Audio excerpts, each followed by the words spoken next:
If you're anything like me, you've shown up to your favorite work spot, ready to go, your favorite coffee in hand, a deadline looming. You've picked out some of your favorite music to listen to get you in the mood for writing, and then nothing. Nothing comes. The words don't flow. Your mind is blank. You're not sure what to do. Now, this has happened to me many times, and I've developed some strategies and tips to help overcome this. And in this video, I'm going to share some of my strategies with you all. So let's dive in. Tip number 1, write about not writing. I literally mean that. Pull up a Word document and start typing. I'm struggling to write today. I'm not sure what I should do. I'm not sure what to type right now. And now as you write, start forcing yourself to type by just stating the fact that you are struggling to write. Usually what happens is you kind of build into a reason why you're struggling to write. So for example, sometimes when I do this, I write things like, I'm just not sure what the point of this essay is anymore.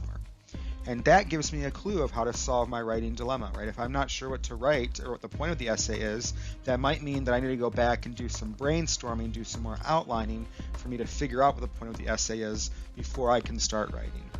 Other times I'll write things like, I'm just not sure what other people will think about this. And so sometimes my anxiety starts to creep in and I start to think about future reviewers, what they might say, as opposed to actually thinking about what I'm writing. And so I need to sit with that anxiety, recognize that anxiety. I might do some breathing techniques and say, you know what, let's just do our best we can today and we'll worry about what other people think at another time. Similarly, I might think something like this. I just know that I have written things that are better before this, right? This is not a great paper. I'm not doing so hot right now. When I have those kinds of thoughts, I kind of remind myself, right? Just do the best you can, right? All of the papers you have written before, all of the things you have written before started off in a rough state.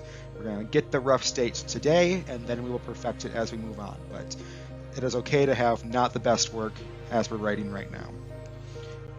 Tip number 2, the chunking plus Pomodoro technique. This technique really saved me when I was working on my dissertation. Whenever I was working on that dissertation and I woke up saying, today is the day I'm going to write a bunch of my dissertation. I just said, I'm going to write my dissertation. I'm going to show up at a coffee house and get writing. I literally got nothing done. I became overwhelmed with the amount of work I would need to do because of all the stuff that I needed to write in order to finish that dissertation. That didn't work. So for me, I needed to chunk. I needed to break my dissertation in a bunch of really, really small pieces and only tell myself, today I'm going to work on one of those small pieces. And so whenever I said I'm going to write my dissertation, nothing happened. But when I said I'm going to write 3 paragraphs on this issue, I always got that done, usually got it done pretty efficiently, and was actually able to write a little bit more. And so whenever you have a larger writing task, break it up into its small parts. That's the chunking part. The Pomodoro part is a technique where you give yourself 25 minutes of work and then 5 minutes of rest. You go back and forth. And so the idea is you're going to chunk into small pieces that you can fit within a 25-minute period. So it might be writing 1 paragraph. You can get that done in 25 minutes. And so you tell yourself, right, today I'm going to write 3 paragraphs. I'm going to do the first one in 25 minutes, then take a 5-minute break. Do the second one in another 25 minutes, take a 5-minute break, and then do the third one in the next 25 minutes, and then take a 5-minute break.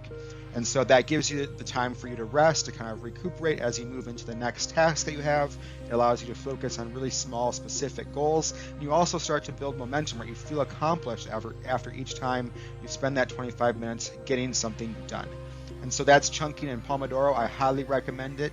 It saved me when I was writing my dissertation. Tip number 3 is a door to shut. And now this comes from Stephen King and writing about how he has been such a prolific writer. And the idea is very simple, you've heard it before.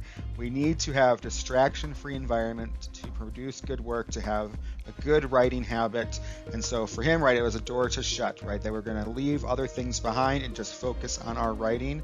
And for you, that might be turning off your emails, silencing your cell phone, picking music that isn't going to distract you, right? Some music for me, right, pulls me in. I can only focus on the music. Some music helps me think about other things and kind of shut out everything else. And so really focus and ask yourself, am I in a place right now where I can focus on my work? If not, we need to get into a different environment to be the best productive writers that we can be. Tip number 4 is to be bad at first. A lot of time when I'm writing, I want to get it right, and I want to get it right the first time.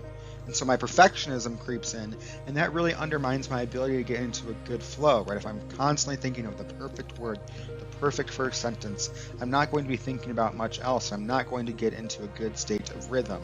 And so be okay with being bad at first. Write out your sentences. Know that you can always go back and edit. And so if you're worried about finding that perfect opening line, try not to, right? Know you can go back to it, and as you start writing other parts of the essay or the paper, perhaps you will start to think of good opening lines. Tip number 5, create a system for external motivation. Like Mushu, I am very food motivated.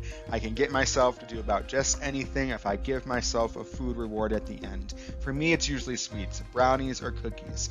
And so if I set a goal to write 4 paragraphs, for example, I tell myself I'm allowed to have a cookie or brownie at the end of those 4 paragraphs to develop that external motivation. And sometimes, right, if I have a large project to do during the day, right, I motivate myself by allowing myself to have game time with my favorite game at the end of the day. So create an external motivation to help you get through the moment of not feeling that you can write or not motivated to write. Tip number 6, use an accountability buddy. And by this, you just ask a friend or a family member to be your accountability buddy. Ask them to say, hey, in an hour or 2, can you check on me and see how much progress I've made on my project? Or you can even be more specific. In an hour, can you text me to see if I've gotten through these 2 paragraphs that I need to get through? And so, right, if you have another person who is knowledgeable of your situation and what project you have to get done, they can motivate you by checking in with you, seeing your progress, giving you motivational advice to help you get through that project. Thank you so much for watching. I hope one of these tips helped you be a more productive writer. Please like and subscribe, and also put some additional tips you have for how you become a more productive writer in the comments below. Happy writing. See you next time. Have a good one.